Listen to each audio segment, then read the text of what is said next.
Kalian pernah nggak sih merasa bingung, kagok, atau bahkan stres saat berada di daerah yang baru? Misalnya, kamu baru datang ke Jepang dan kamu ingin berinteraksi bersama mereka, tetapi malah kelihatan aneh.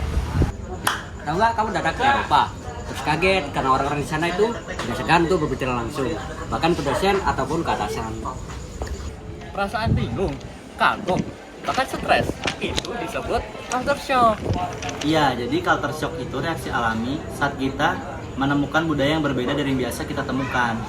Setiap orang bisa mengalami culture shock, baik saat pindah ke luar negeri, atau tinggal di kota baru, atau bahkan saat kita berinteraksi sama orang yang baru. Bukan cuma tentang bahasa atau makanan, akan tetapi cara berpikir, norma sosial, dan cara kehidupan sehari-hari. Kadang kamu merasa aneh di tempat baru itu, because semua orang tahu aturannya dari kamu. Tapi tenang, itu bagian dari proses adaptasi. Dan menariknya, culture shock biasanya mempunyai 4 tahap yang bisa dialami oleh siapa saja. Tahap yang pertama, honeymoon stage atau tahap bulan madu. Di tahap ini, kamu merasa bingung dari makanan, budaya, dan tempat. Sangat menyenangkan, bukan? Tapi setelah beberapa minggu atau bulan, masalah ke tahap kedua, yaitu prestation stage.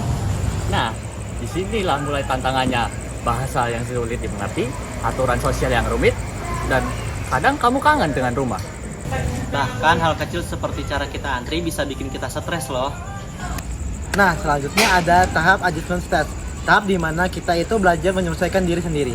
Pada tahap ini, kamu bisa tahu kapan kamu bisa formal dan kapan kamu harus santai. Dan menerapkan di kehidupan sehari-hari. Sampai akhirnya masuk ke acceptance stage atau tahap penerimaan. Dan disinilah kamu mulai merasa nyaman dan dapat bisa menerima perbedaan. Tuh. Kamu bahkan mulai berpikir, wah ternyata cara hidup mereka juga seru ya. Misalnya, di Jepang, orang-orang jarang bersentuhan fisik seperti salaman. Di Amerika, berbicara langsung atau mengkritik orang dianggap jujur, bukan kasar. Sementara di Indonesia nanya, sudah makan sayang? Itu tanda perhatian, bukan basa-basi yang kosong. Dan di beberapa negara Eropa, datang tepat waktu adalah hal yang sangat lumrah. Telat 5 menit saja, itu dianggap nggak sopan. Perbedaan-perbedaan kecil kayak gini sering bikin kita kaget, tapi bisa jadi pengalaman berharga juga loh. Terus, gimana sih supaya kita menghadapi culture shock? Supaya diri kita itu tidak stres terus. Sama, cari tahu dulu budaya tempat yang akan kamu datengin. Dari kebiasaan umum, sosial, dan budaya. Seperti menyapa. Kedua, jangan takut buat nunggu salah. Namanya juga proses belajar. Yang penting kamu terbuka untuk memperbaiki diri. Yang ketiga, cari dukungan. Teman baru, komunitas lokal, atau sesama pendatang yang bisa bantu kamu menyesuaikan diri. Dan yang paling penting, nikmati setiap prosesnya. Setiap rasa bingung, kaget, dan kagum, itu cara kamu memahami dunia. Nah, jadi kalau kalian merasa canggung di lingkungan atau budaya yang baru, itu jangan panik. Karena culture shock bukan tanda awal dari kegagalan, akan tetapi itu tanda bahwa kamu sedang belajar. Dari itu, kamu akan tumbuh jadi pribadi yang terbuka dan menghargai perbedaan. Setiap kali kamu merasa asing di tempat baru, ingat, kamu itu sedang tumbuh. Culture shock bukan sebagai hambatan, tetapi sebagai pintu menuju pemahaman yang lebih luas tentang dunia.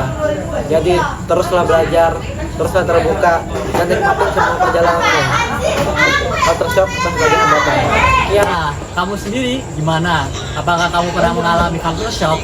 Kalau pernah, tulis cerita kamu atau pengalaman kamu di kolom komentar. Biar cerita kamu bisa jadi inspirasi buat orang lain juga. Sudah.